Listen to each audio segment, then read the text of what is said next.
Friends, welcome to Vaishnavi kitchen logs. ನನ್ನ ಇವತ್ತಿನ recipe ಬಟಾಣಿ ಗ್ರೇವಿ ಸೂಪರ್ ಆಗಿರುತ್ತೆ ಫ್ರೆಂಡ್ಸ್. ಬರೀ ಹಂಗಿದ್ರೆ ನೋಡ್ಕೊಂಬರೋಣ.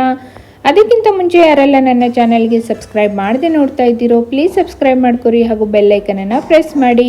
ಇವಾಗ ನೋಡಿ ಫ್ರೆಂಡ್ಸ್, ನಾನೊಂದು ಪಾತ್ರೆ ತೊಗೊಂಡಿದ್ದೀನಿ ರೀ. ಇದಕ್ಕೆ 1 ಬೌಲ್ನಷ್ಟು ಏನಂದರೆ ಬಟಾಣಿನ ಹಾಕ್ಕೊಳ್ತಾ ಇದ್ದೀನಿ. ಬಟಾಣಿನ ಚೆನ್ನಾಗಿ ನೆನೆಸ್ಬೇಕು. ಅದಕ್ಕಾಗಿ ನೋಡಿ ಇಲ್ಲಿ ಫುಲ್ ನೀರು ಹಾಕ್ಕೊಂಡು ಒಂದು 3 ರಿಂದ 4 ತಾಸು ಇದನ್ನು ಮುಚ್ಚಿ ನೆನೆಯೋಕ್ಕೆ ಬಿಟ್ಬಿಡಬೇಕು. ತುಂಬ ಚೆನ್ನಾಗಿ ನೆನಿಬೇಕು ನೀವು. ಅದಕ್ಕೋಸ್ಕರ ಒಂದು 4 ತಾಸಾದರೂ ಇದನ್ನು ನೆನೆಯೋಕೆ ಬಿಟ್ಬಿಡಬೇಕು. ಇವಾಗ ಏನು ಮಾಡ್ಬೇಕಂತ ಹೇಳಿದ್ರೆ ನೋಡ್ರಿ, 4 ತಾಸು ಆದಮೇಲೆ ನಿಮ್ಗೆ ತೋರ್ಸಾತೀನಿ ನಾನು. ನೋಡ್ರಿ ಎಷ್ಟು ಚೆನ್ನಾಗಿ ನೆಂದಿದ್ದಾವೆ ಅಂಥೇಳಿ. ಇವು ಏನಂದ್ರೆ ನಾವು ಕಿರಾಣಿ ಶಾಪಲ್ಲಿ ಅಂದರೆ ಡ್ರೈ ಬಟಾಣಿ ರೀ, ಇವನ್ನ ಚೆನ್ನಾಗಿ ನೆನೆಸಿ ಮಾಡಬೇಕು. ನೀವು ಹಸಿ ಬಟಾಣಿ ಒಳಗೂ ಮಾಡ್ಬೋದು, ಅದು ಕೂಡ ಚೆನ್ನಾಗಾಗುತ್ತೆ.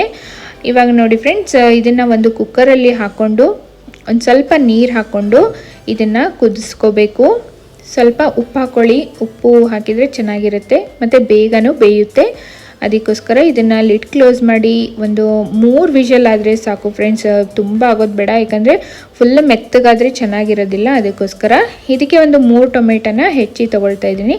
ಇದನ್ನು ಇವಾಗ ಏನು ಮಾಡಬೇಕಂದ್ರೆ ಒಂದು ಬಾಣಲಿಲಿ, ಸಣ್ಣ ಬಾಣಲಿಲಿ ಹಾಕ್ಕೊಂಡು ನಾನು ಇದನ್ನ ಸಾಫ್ಟ್ ಮಾಡ್ಕೊತೀನಿ ರೀ. ಚೆನ್ನಾಗಿ ಇದು ಸಾಫ್ಟ್ ಆಗಬೇಕು. ಹಾಗಾಗಿ ಒಂದು ಮುಚ್ಚಳ ಮುಚ್ಚಿ ಗ್ಯಾಸ್ ಮೇಲಿಟ್ಟು ಒಂದು ಸಣ್ಣ ಉರಿಯೊಳಗಿಟ್ಟು ಒಂದು 5 ರಿಂದ 10 ನಿಮಿಷ ಇದನ್ನು ಬೇಯಿಸಿ ಇದು ಫುಲ್ಲು ಸಾಫ್ಟ್ ಮಾಡ್ಕೊಂಡು ಬರಬೇಕು. ಅಲ್ಲಿವರೆಗೂ ಇದಕ್ಕೆ ಒಂದು ಮಸಾಲಿನ ರೆಡಿ ಮಾಡ್ಕೊಂಬರೋಣ ಫ್ರೆಂಡ್ಸ್. ನೋಡ್ರಿ, ಒಣ ಕೊಬ್ಬರಿನ ತೊಗೊಂಡಿನಿ. ನಾನಿಲ್ಲಿ ತೋರಿಸಿದ್ನಲ್ರಿ, ಇಷ್ಟು ತೊಗೊಂಡಿಲ್ಲ, ಇದರಲ್ಲಿ ಹಾಫ್ ತೊಗೊಂಡಿನಿ. ನೋಡ್ರಿ ಫ್ರೆಂಡ್ಸ್, ಈ ಥರದ್ದೊಂದು ಸ್ಲೈಸರ್ ತೊಗೊಳ್ಳಿ. ಇದರಿಂದ ನೋಡಿ ಒಣ ಕೊಬ್ಬರಿ ಎಷ್ಟು ಈಸಿಯಾಗಿ ನಾವು ತುರ್ಕೋಬೇಕು. ಹೆಚ್ಚು ಅವಶ್ಯಕತೆನೇ ಇರೋದಿಲ್ಲ, ಆರಾಮಾಗಿ ನೋಡಿ ಮಾಡ್ಕೊಳ್ಬೋದು. ಇದಕ್ಕೆ ಕೊತ್ತಂಬರಿ ಸೊಪ್ಪು ಒಂದು 2 ಏಲಕ್ಕಿ, ಒಂದು 4 ಲವಂಗ ಮತ್ತು 7 ರಿಂದ 8 ಬೆಳ್ಳುಳ್ಳಿನ ತೊಗೊಂಡಿನಿ. ಬೇಕಂದರೆ ಸ್ವಲ್ಪ ಅಲ್ಲ ತೊಗೊಳ್ಳಿ. ನಾನು ಅಲ್ಲ ಹಾಕ್ಕೊಂಡಿಲ್ಲ ಇಲ್ಲಿ, ಅಂದರೆ ಶುಂಠಿ. ನೀವು ಇದ್ರೆ ಬೇಕಾದರೆ ಅದನ್ನು ಕೂಡ ಸೇರಿಸ್ಕೊಳ್ಬೋದು. ಇದನ್ನು ಇವಾಗ ಒಂದು ಮಿಕ್ಸರ್ ಜಾರಿಗೆ ಹಾಕಿ ಚೆನ್ನಾಗಿ ಗ್ರೈಂಡ್ ಮಾಡ್ಕೊಳ್ಬೇಕು. ನೋಡಿ ಫ್ರೆಂಡ್ಸ್, ಇದೆಲ್ಲ ಹಾಕ್ಕೊಂಡು ಮತ್ತು ಇದಕ್ಕೆ ಏನಂದರೆ ಸ್ವಲ್ಪನೂ ನೀರು ಹಾಕಬೇಡಿ, ಹಾಗೇ ಡ್ರೈ ಆಗಿನೇ ಇದನ್ನು ಏನಂದರೆ ಮಿಕ್ಸರ್ ಮಾಡ್ಕೊಂಡು ಬರಬೇಕು. ನೋಡ್ರಿ, ನಾನು ತೋರಿಸ್ತಾ ಇದ್ದೀನಿ, ಒಂದು ಹನಿಯನ್ನು ನೀರು ಹಾಕ್ಕೊಂಡಿಲ್ಲ. ಇಷ್ಟಾದರೆ ಸಾಕು ಫ್ರೆಂಡ್ಸ್. ಇದಕ್ಕಿಂತ ಸಣ್ಣ ಆಗಬೇಕಂತನೂ ಏನಿಲ್ಲ, ಇಷ್ಟಾದರೆ ಸಾಕು.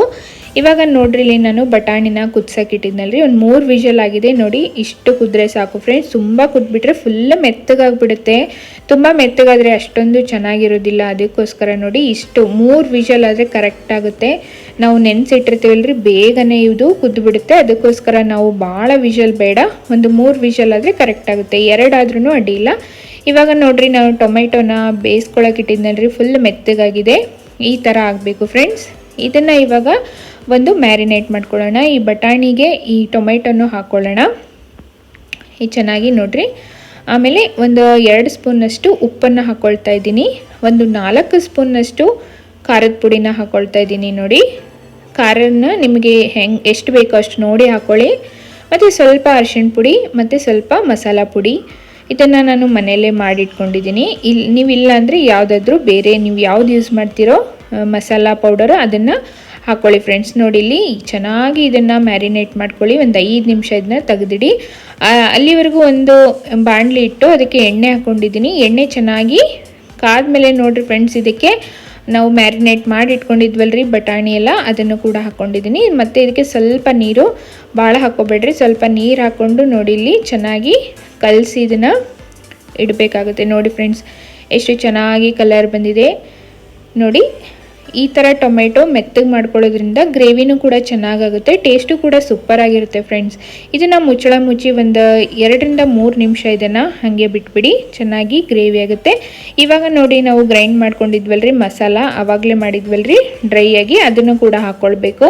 ಈ ಥರ ನಾವು ಡ್ರೈ ಮಾಡೋದ್ರಿಂದ ಗ್ರೇವಿ ತುಂಬ ಚೆನ್ನಾಗಿರುತ್ತೆ ಫ್ರೆಂಡ್ಸ್. ಮತ್ತೇನೆಂದರೆ ತುಂಬ ಎಣ್ಣೆ ಬಿಟ್ಕೊಳ್ಳುತ್ತೆ, ಚೆನ್ನಾಗಿ ಆಗುತ್ತೆ. ಇದೊಂದು ಟ್ರಿಕ್ ಅಂತಲೇ ಹೇಳ್ಬೋದು. ನೋಡಿ, ಈ ಥರ ಒಣ ಮಸಾಲೆನೇ ಹಾಕಬೇಕು. ಹಾಕಿ ಬೇಕಿದ್ರೆ ನಮ್ಗೆ ಆಮೇಲೆ ನಮಗೆ ನೀರು ಬೇಕು, ಗ್ರೇವಿ ತೆಳ್ಳಗೆ ಬೇಕಂತ ಹೇಳಿದರೆ ಸ್ವಲ್ಪ ನೀರು ಹಾಕ್ಕೊಳ್ಬೇಕು. ಇದೆಲ್ಲ ರೆಡಿ ಆದಮೇಲೆ ನೋಡಿ, ತಣ್ಣೀರು ಹಾಕ್ಕೋಬೇಡಿ, ಸ್ವಲ್ಪ ಬಿಸಿನೀರು ಹಾಕ್ಕೊಳ್ಬೇಕು ಫ್ರೆಂಡ್ಸ್. ಇವಾಗ ನೋಡಿ, ಇಲ್ಲಿ ಮಿಕ್ಸರಿಗೆ ಒಂದು ಸ್ವಲ್ಪ ನೀರು ಹಾಕ್ಕೊಳ್ತಾ ಇದ್ದೀನಿ. ಇವಾಗ ನೋಡಿ, ಇನ್ನೂ ನಿಮಗೆ ತೆಳ್ಳಗೆ ಬೇಕಂದರೆ ಇವಾಗ ತಣ್ಣೀರು ಹಾಕಬಾರ್ದು ಫ್ರೆಂಡ್ಸ್, ಸ್ವಲ್ಪ ನೀರನ್ನು ಬಿಸಿ ಮಾಡಿ ಹಾಕ್ಕೊಳ್ಬೇಕಾಗುತ್ತೆ. ನೋಡಿ ಇಲ್ಲಿ ಒಂದು 2-3 ನಿಮಿಷ ಇದನ್ನು ಮುಚ್ಚಿಟ್ಟಿದ್ದೆ ನೋಡಿ ಫ್ರೆಂಡ್ಸ್, ಎಷ್ಟು ಚೆನ್ನಾಗಿ ಆಗಿದೆ ಗ್ರೇವಿ. ನಿಜವಾಗ್ಲೂ ಅಂದರೆ ತುಂಬ ಟೇಸ್ಟಿಯಾಗುತ್ತೆ.